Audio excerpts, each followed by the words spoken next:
Everyone, कल हमने geometrical isomerism को कंप्लीट किया और आज का हमारा टॉपिक है ऑप्टिकल आइसोमरिज्म। ऑप्टिकल आइसोमरिज्म क्या है? देखो, एक पेयर ऑफ कंपाउंड जिनका मॉलिक्यूलर फॉर्मूला जो है वो सेम हो, लेकिन जो वो पीपीएल को रोटेट करें। पीपीएल का मतलब क्या होता है? Plane polarised light. Plane polarised light मतलब monochromatic light, uni directional light. Monochromatic light या जिसको आप बोल सकते हो यूनी डायरेक्शनल लाइट, जो सिंगल डायरेक्शन वाली लाइट होती है उसी को पीपीएल बोला जाता है। ठीक है जी। तो ये पीपीएल को क्या करवाते हैं? रोटेट करवाते हैं डिफरेंट डायरेक्शन या अपोजिट डायरेक्शन में। इन्हीं को बोला जाता है ऑप्टिकल आइसोमर्स। तो ऑप्टिकल आइसोमर्स कौन से होंगे? जो पीपीएल को, प्लेन पोलराइज्ड लाइट को रोटेट करवाएं अपोजिट डायरेक्शन में। मतलब वो कंपाउंड्स का जोड़ा, वो कंपाउंड्स का पेयर, मतलब दो कंपाउंड है और दोनों कंपाउंड जो है वो पीपीएल को रोटेट करवा रहे हैं। एक भी मान लो कंपाउंड ए और बी है।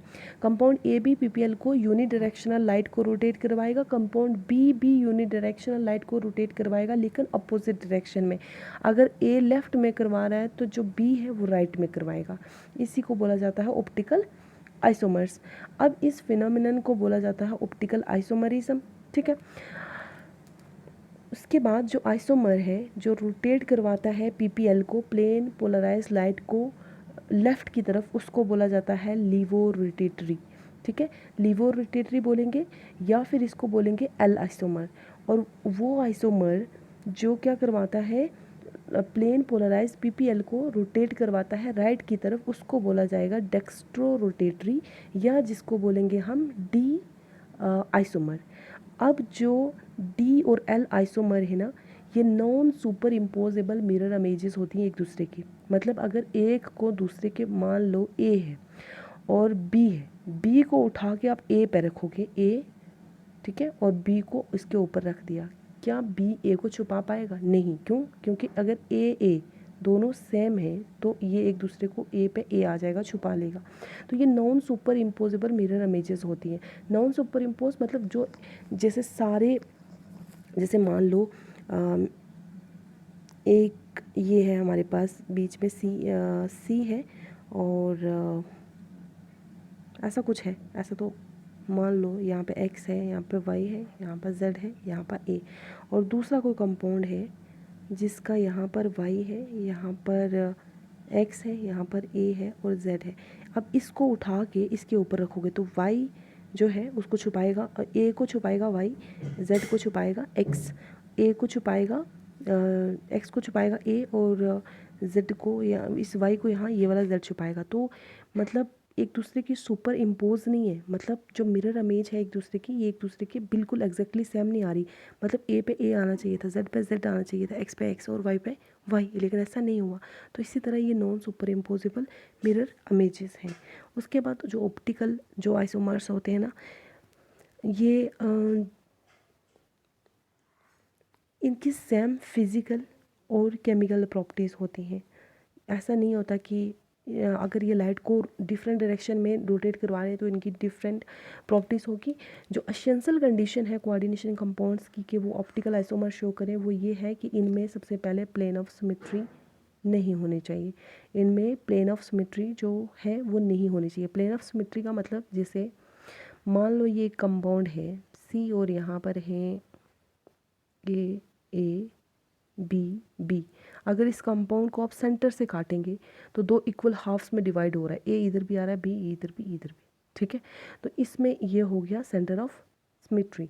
ठीक है, सॉरी, प्लेन ऑफ सिमेट्री। ठीक है, या फिर इसको आप ऐसे कट करेंगे अगर, मतलब जैसे ये सी था तो ये ए है, ये ए है, ये बी है और ये बी है। सेंटर से कट करेंगे, प्लेन डालेंगे तो ये भी दो इक्वल हाफ्स में कट रहा है। तो ऐसा कंपाउंड नहीं होना चाहिए कि जिसमें सेंटर ऑफ सिमेट्री हो। ठीक है, sorry, plane of symmetry, not centre of symmetry. Plane मतलब प्लेन डालेंगे तो प्लेन ऑफ सिमेट्री नहीं होनी चाहिए। ठीक है, दो इक्वल हाफ्स में डिवाइड नहीं होने चाहिए।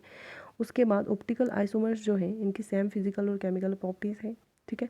तो फिर डिफ़र किस चीज़ में करते हैं, एसएम फिजिकल और केमिकल बॉन्ड डिफ़र इस चीज़ में करते हैं कि जो लाइट की रोटेशन है उसकी डायरेक्शन में, एक लाइट को लेफ़्ट में रोटेट करवाएगा और दूसरा राइट में रोटेट करवाएगा।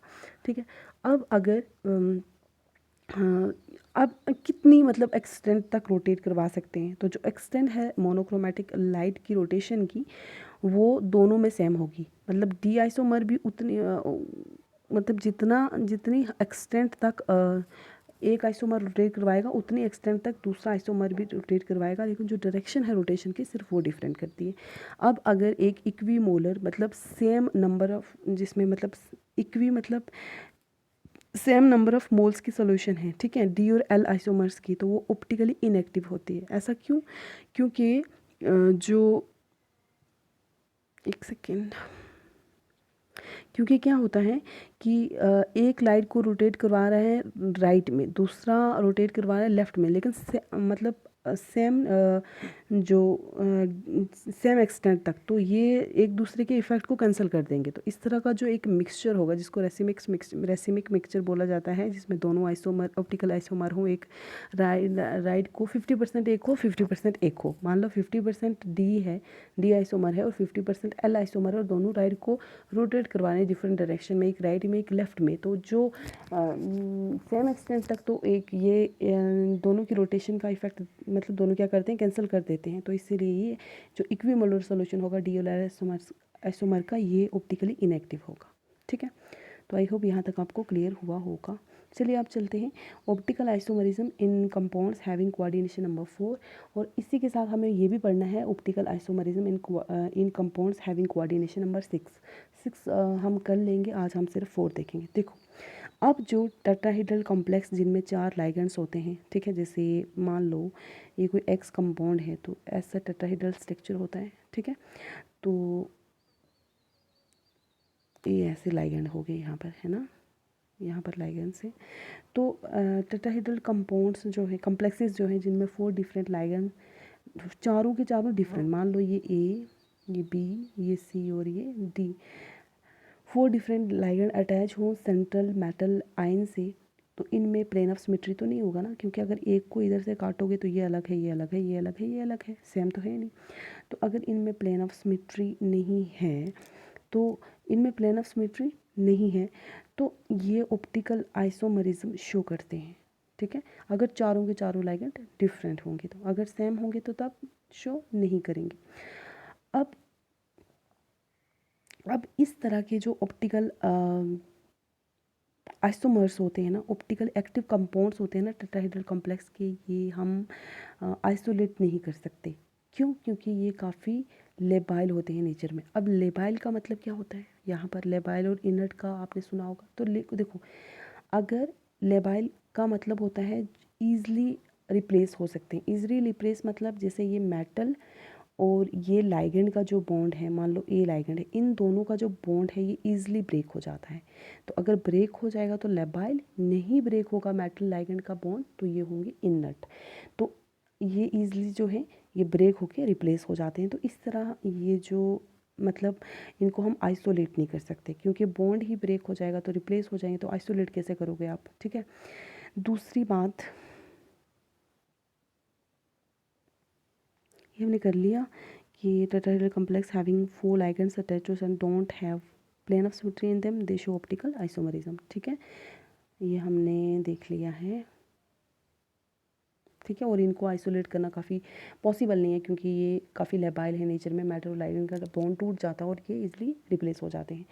नंबर 2, टेट्राहेड्रल कॉम्प्लेक्सेस जिनमें अनसिमेट्रिकल बाइडेंटेड लाइगेंड्स होते हैं।